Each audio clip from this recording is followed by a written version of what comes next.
കൊച്ചി നഗരത്തിലെ തിരക്കേറിയ റോഡിലൂടെ ആഡംബരം ഒന്നുമില്ലാത്ത ഒരു സാധാരണ ടാക്സി ടെക്നോവേവ് സൊല്യൂഷൻസിന്റെ തിളങ്ങുന്ന പ്രവേശന കവാടത്തിനരികിലേക്ക് എത്തുന്നു. ചുറ്റും അത്യാധുനിക കാറുകളും ബൈക്കുകളും പാർക്ക് ചെയ്തിരിക്കുന്നു. ടാക്സി മെല്ലെ നിർത്തി. അകത്തിരുന്ന ഡ്രൈവർ ഗ്ലാസ് താഴ്ത്തി പുറത്തേക്ക് നോക്കി.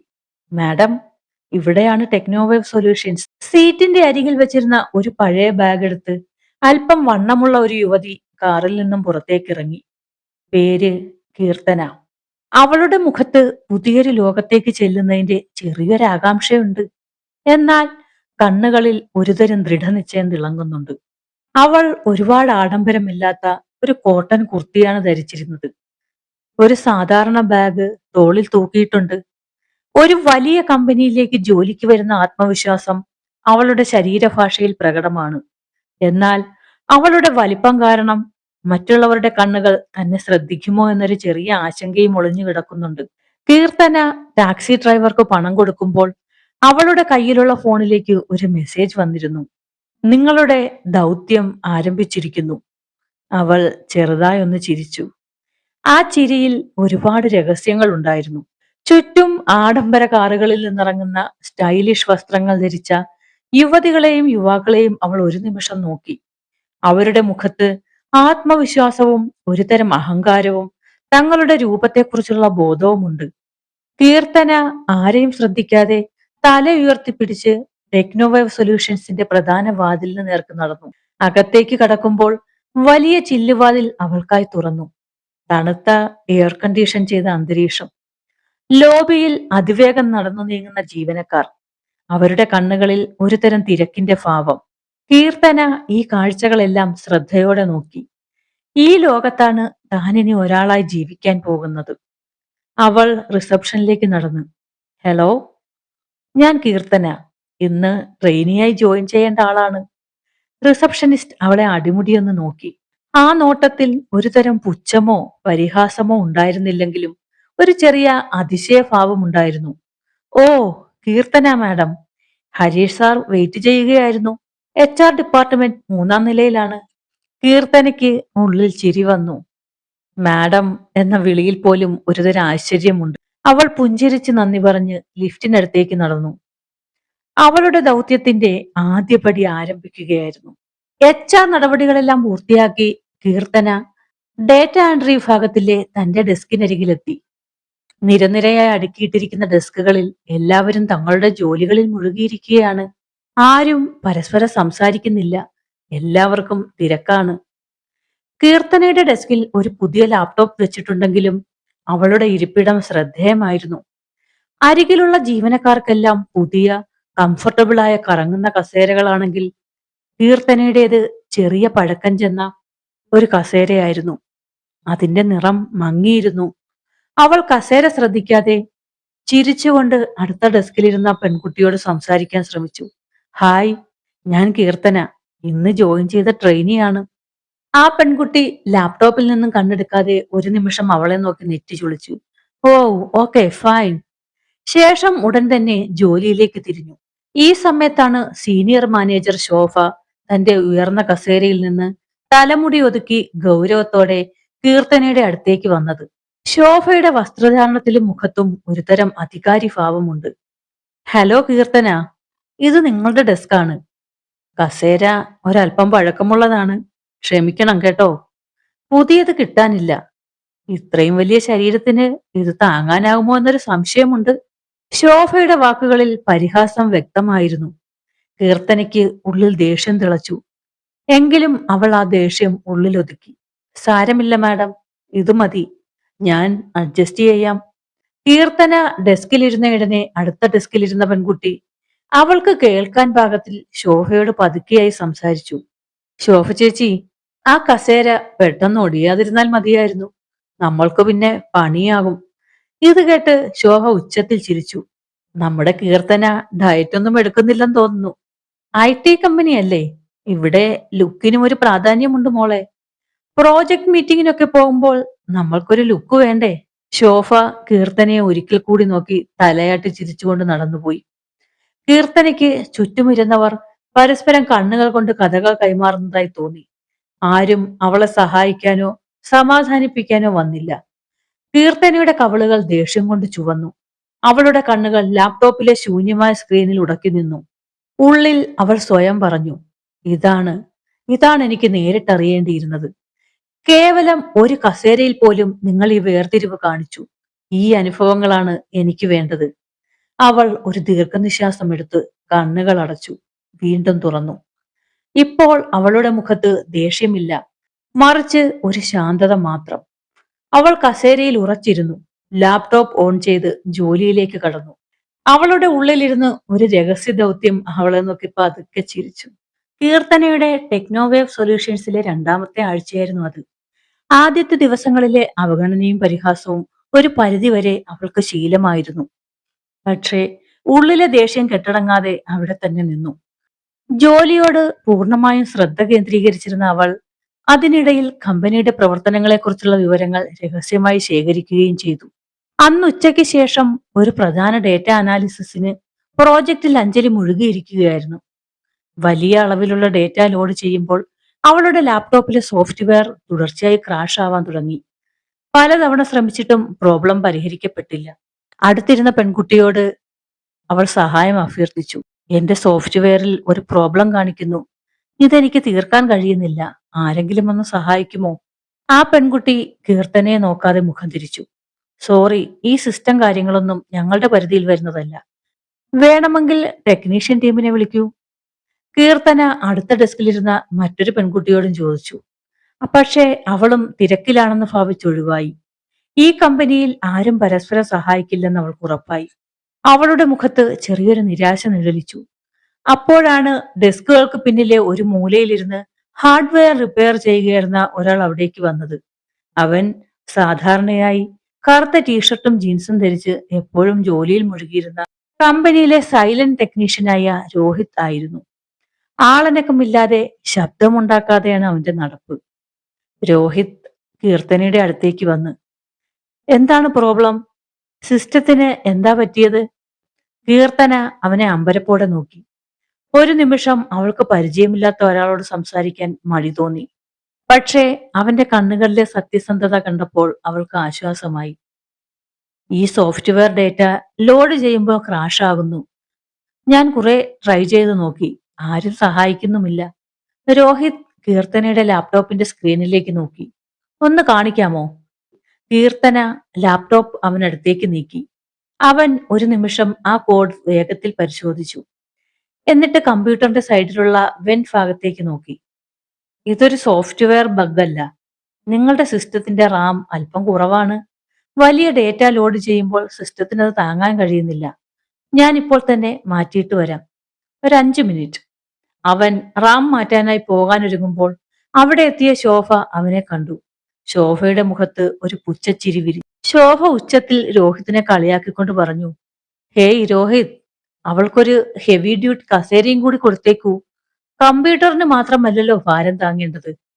ശോഭയുടെ വാക്കുകൾ കേട്ട് കീർത്തന ഞെട്ടിപ്പോയി. അവളുടെ കണ്ണുകൾ നിറഞ്ഞു. രോഹിത് തിരിഞ്ഞു നോക്കി. അവന്റെ ശാന്തമായ മുഖത്ത് ഒരുതരം പ്രതിഷേധം നിഴലിച്ചു. മാഡം, ഇവിടെ കസേരകളും കമ്പ്യൂട്ടറുകളും മനുഷ്യരെ സേവിക്കാനുള്ളതാണ്. ഒരാളെ അവരുടെ രൂപം വെച്ച് വിലയിരുത്തുന്നതിനേക്കാൾ പ്രധാനം അവരുടെ ജോലിയിൽ ശ്രദ്ധ കൊടുക്കുന്നതും അവരെ മനുഷ്യരായി കാണുന്നതുമാണ്. രോഹിത്തിന്റെ ഈ വാക്കുകൾ കേട്ട് ശോഭയുടെ മുഖം വാടി. അവൾക്ക് മറുപടി ഒന്നും പറയാൻ കഴിഞ്ഞില്ല. അവിടെ ഒരു നിമിഷം നിശബ്ദത തളം കെട്ടി നിന്നു. രോഹിത് കീർത്തനയെ നോക്കി ചെറുതായി പുഞ്ചിരിച്ചു. എന്നിട്ട് റാം മാറ്റാനായി പോയി. കുറച്ചു കഴിഞ്ഞപ്പോൾ അവൻ തിരിച്ചെത്തി. എല്ലാം ഇപ്പോൾ ശരിയായി. വളരെ വേഗത്തിൽ നിങ്ങൾക്കിനി ജോലി ചെയ്യാൻ പറ്റും. Thank you Rohit, thank you. Keerthana അവനോട് നന്ദി പറഞ്ഞു. രോഹിത് ഇത് കേട്ട് ചെറുതായി ചിരിച്ചു. എന്റെ ജോലിയാണിത്. എല്ലാ ട്രെയിനികൾക്കും എപ്പോഴെങ്കിലും സഹായം വേണ്ടി വരും. ഈ കമ്പനിയിൽ പരസ്പരം സഹായിക്കാതെ മുന്നോട്ട് പോകാൻ കഴിയില്ലല്ലോ. അവന്റെ വാക്കുകൾ കീർത്തനയുടെ ഹൃദയത്തിൽ തട്ടി. ആദ്യമായി ഈ കമ്പനിയിൽ ഒരാൾ തന്നെ മനുഷ്യനായി കണ്ടു. തനിക്ക് വേണ്ടി സംസാരിച്ചു. അവളുടെ കണ്ണുകളിൽ നന്ദി നിറഞ്ഞു. ഈ നിമിഷം മുതൽ രോഹിത് അവളുടെ ഹൃദയത്തിൽ ഒരു പ്രത്യേക സ്ഥാനം നേടിയിരുന്നു. അവളുടെ ദൗത്യത്തിൽ ഒരു പുതിയ പ്രതീക്ഷയുടെ വെളിച്ചം അവൾ കണ്ടു. ഒരു ദിവസം ഉച്ചഭക്ഷണ സമയം. ക്യാൻറ്റീനിൽ നല്ല തിരക്കായിരുന്നു. കമ്പനിയിലെ ജീവനക്കാർ വിശാലമായ മേശകളിലിരുന്ന് ക്യാൻറ്റീനിലെ ഫാസ്റ്റ് ഫുഡും ഡെലിവറി ചെയ്ത ഭക്ഷണവും കഴിക്കുകയാണ്. കീർത്തന ഒരു മൂലയിലെ ഒഴിഞ്ഞ മേശയുടെ അടുത്തിരുന്നു. അവൾ കഴിച്ചത് ക്യാൻറ്റീനിലെ ഭക്ഷണമായിരുന്നില്ല. ഒരു ചെറിയ സ്റ്റീൽ പാത്രത്തിൽ അമ്മ തയ്യാറാക്കിയ വളരെ ലളിതമായ വീട്ടിലെ ഭക്ഷണം. അവൾ ഭക്ഷണം കഴിക്കാൻ തുടങ്ങിയപ്പോൾ ശോഭയും ശോഭയുടെ കൂടെയുള്ള മറ്റ് പെൺകുട്ടികളും സീനിയർ സ്റ്റാഫുകളുടെ ഒരു സംഘം അവർ കണ്ണെറിയുകയും അടക്കം പറയുകയും ചെയ്യുന്നത് കീർത്തന ശ്രദ്ധിച്ചു. ശോഭ ചിരിച്ചുകൊണ്ട് പറഞ്ഞു, ഇന്ന് എന്ത് ഡയറ്റാണ് നമ്മുടെ കീർത്തനയ്ക്ക്? ആ മെനുവിൽ എന്താണാവോ രഹസ്യം? അത് ഡയറ്റല്ല. ചിലർക്ക് ക്യാൻറ്റീൻ ഫുഡിന്റെ നിലവാരം പോരാത്തതുകൊണ്ട് വീട്ടിൽ നിന്നും കൊണ്ടുവരുന്നതാണ്. അതിന് മറുപടി പറഞ്ഞത് മറ്റൊരു പെൺകുട്ടിയായിരുന്നു. പക്ഷേ അത്രയും ഹെവി ഫുഡ് കഴിച്ചാൽ എങ്ങനെയാണ് ലുക്കും മെയിൻറ്റെയിൻ ചെയ്യുക? ഒരു IT കമ്പനിയിലെ സ്റ്റാഫിന് ചേർന്ന ഫുഡല്ലത്. അവരുടെ കളിയാക്കൽ കീർത്തനയ്ക്ക് വ്യക്തമായി കേൾക്കാമായിരുന്നു.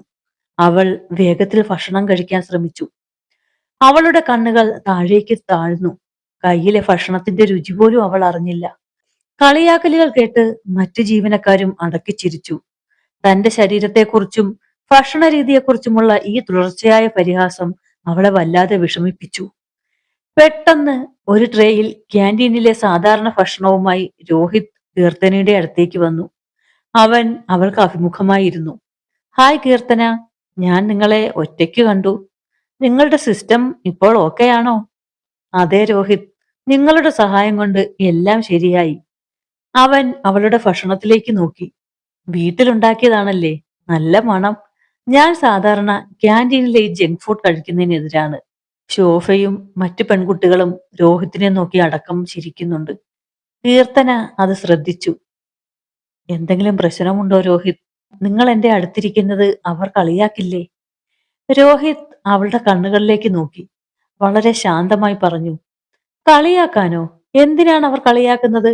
നിങ്ങൾ നല്ല ഭക്ഷണം കഴിക്കുന്നതിനോ ഞാൻ നിങ്ങൾക്ക് അടുത്തിരിക്കുന്നതിനോ? ഞാൻ ഒരാളോടും പേടിക്കേണ്ട കാര്യമില്ല. നിങ്ങൾ ഒരു സാധാരണ ട്രെയിനി ആയിരിക്കാം, പക്ഷേ നിങ്ങൾ സത്യസന്ധയാണ്. കീർത്തനയ്ക്ക് അത് കേട്ടപ്പോൾ ആശ്വാസമായി. അവൾ താഴ്ന്ന ശബ്ദത്തിൽ തന്റെ വിഷമം പറഞ്ഞു. അവർ എപ്പോഴും എന്നെ കളിയാക്കുകയാണ്. എന്റെ വണ്ണം, എന്റെ ഭക്ഷണം. എന്തിനാണ് ആളുകൾ ഇങ്ങനെ പുറമോടി മാത്രം നോക്കുന്നത്? രോഹിത് കീർത്തനയോട് അതിന് മറുപടി പറഞ്ഞു.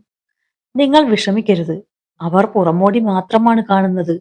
കാരണം അവരുടെ ലോകം അത്രയേ ഉള്ളൂ. ഞാൻ ഇവിടെ വന്നത് എന്റെ കഴിവുകൾ തെളിയിക്കാനാണ്, അല്ലാതെ മറ്റുള്ളവരെ സന്തോഷിപ്പിക്കാനല്ല. നിങ്ങൾ ഈ ലോകത്തിലെ ഏറ്റവും നല്ല വ്യക്തികളിൽ ഒരാളാണ്. ആദ്യമായി ഒരാൾ ഈ കമ്പനിയിൽ തന്നെ സപ്പോർട്ട് ചെയ്യാൻ എത്തിയിരിക്കുന്നു. തന്റെ വിഷമങ്ങൾ സത്യസന്ധമായി കണ്ടു. കീർത്തനയുടെ കണ്ണുകൾ നിറഞ്ഞു. അവ ശാന്തമായി പുഞ്ചിരിച്ചു. Thank you Rohit. നിങ്ങളുടെ വാക്കുകൾക്ക് ഒരുപാട് നന്ദി. ആ വാക്കുകൾക്ക് ശേഷം അവരുടെ ബന്ധം കൂടുതൽ ശക്തമായി. ഉച്ചഭക്ഷണ സമയങ്ങൾ അവർ ഒരുമിച്ചായി.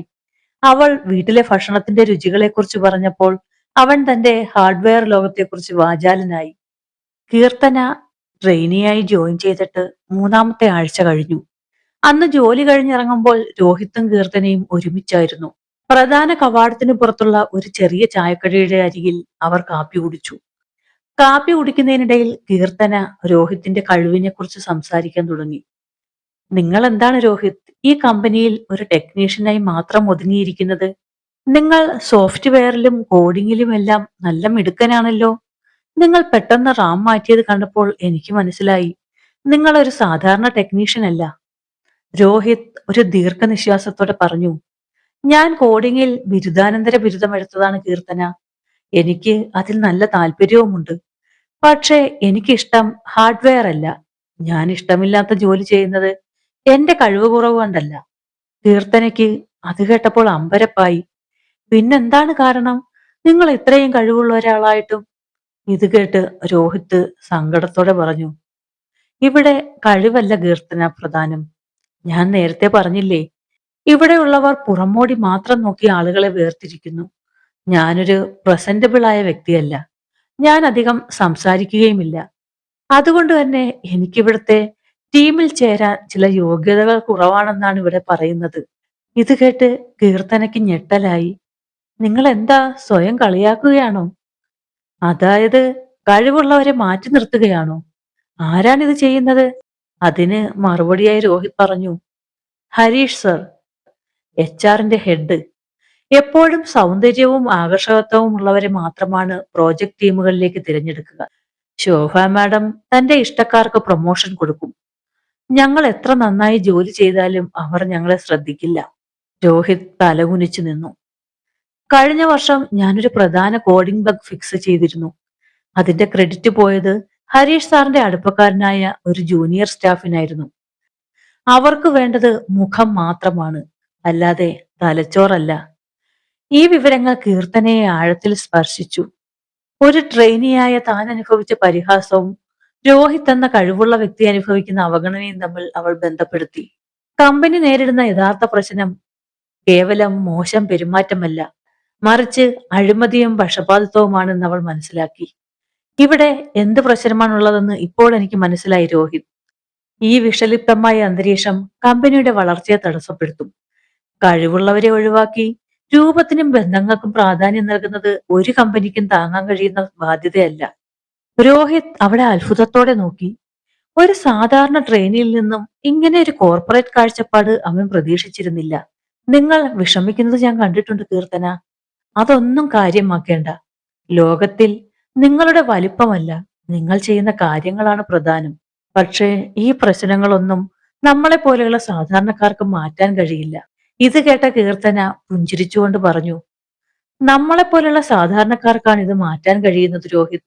ആരെന്ത് പറഞ്ഞാലും സത്യസന്ധമായി പെരുമാറുന്ന ഒരാളെയും ആർക്കും ഭയപ്പെടേണ്ടതില്ല.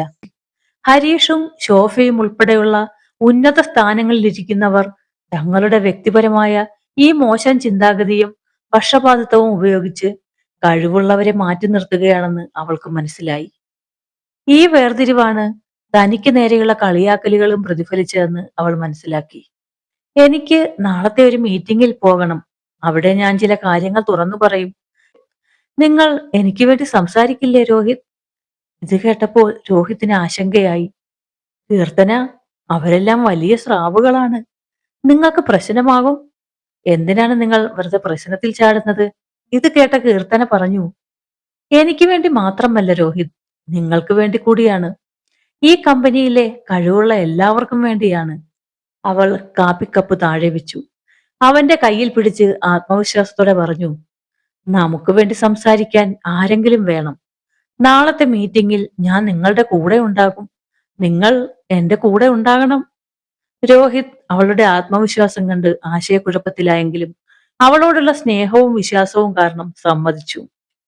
ഞാൻ നിങ്ങളുടെ കൂടെ തന്നെയുണ്ട് കീർത്തന, അവൻ ഉറപ്പിച്ചു പറഞ്ഞു. ടെക്നോവേവ് സൊല്യൂഷൻസിലെ വലിയ ആധുനികമായ കോൺഫറൻസ് ഹാൾ.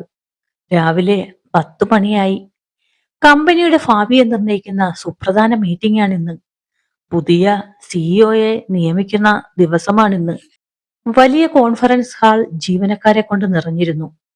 കമ്പനിയിലെ എല്ലാ പ്രധാന ജീവനക്കാരും മാനേജർമാരും ബോർഡ് അംഗങ്ങളും ഹാളിന്റെ മുൻനിരയിലും മറ്റിടങ്ങളിലുമായി ആകാംക്ഷയോടെ ഇരുന്നു. പുതിയ സിഇഒയുടെ പ്രഖ്യാപനം കേൾക്കാൻ എല്ലാവരും കാത്തിരിക്കുകയാണ്. മുൻനിരയിൽ ശോഭയും ഹരീഷും ആത്മവിശ്വാസത്തോടെയും അഭിമാനത്തോടെയും ഇരുന്നു. പുതിയ സിഇഒയുടെ വരവിനായി അവർ പ്രതീക്ഷയോടെ കാത്തിരിക്കുകയാണ്. അവർക്ക് ഇനിയുള്ള കാലവും ഇഷ്ടക്കാരെ മാത്രം നിയമിക്കാമല്ലോ എന്ന ചിന്തയിൽ അവർ സന്തോഷിച്ചു. കീർത്തനയും രോഹിത്തും പിൻനിരയിലെ ഒരു മൂലയിലിരുന്നു. അവളുടെ മുഖത്ത് ഒരു തരം ഗൗരവവും ദൃഢനിശ്ചയവും നിഴലിച്ചു. ശോഭ കീർത്തനെ കണ്ടപ്പോൾ പുച്ഛത്തോടെ ചിരിച്ചു. കീർത്തന, നിങ്ങൾ എന്തിനാ ഇത്രയും വലിയ മീറ്റിംഗിൽ വന്നിരിക്കുന്നത്? ഇതൊക്കെ വലിയ ആളുകൾക്കുള്ളതാണ്. ഇവിടെ നിന്നും കാര്യങ്ങൾ മനസ്സിലാക്കാൻ നിങ്ങൾക്ക് പ്രായമായില്ല. കീർത്തന ശോഭയെ നോക്കി ശാന്തമായി ഒന്ന് പുഞ്ചിരിച്ചു. മറുപടി ഒന്നും പറഞ്ഞില്ല. പെട്ടെന്ന് ബോർഡംഗം വേദിയിൽ വന്നു. ഹാളിന്റെ ആരവം അടങ്ങി. ലേഡീസ് ആൻഡ് ജെന്റിൽമാൻ, ടെക്നോവേവ് സൊല്യൂഷൻസിന്റെ പുതിയ സിഇഒയെ പരിചയപ്പെടുത്താൻ ഞാൻ ആഗ്രഹിക്കുന്നു. ലോകത്തിലെ ഏറ്റവും വലിയ ടെക് ഇൻവെസ്റ്റുകളിൽ ഒരാളും ഈ കമ്പനിയെ പുതിയ ഉയരങ്ങളിലേക്ക് നയിക്കാൻ പോകുന്ന വ്യക്തിയെയും ഞാൻ സ്വാഗതം ചെയ്യുന്നു, മിസ് മായ ഷെട്ടി. ഹാളിൽ വലിയ കയ്യടി ഉയർന്നു. എല്ലാവരും ആകാംക്ഷയോടെ സ്റ്റേജിലേക്ക് നോക്കി.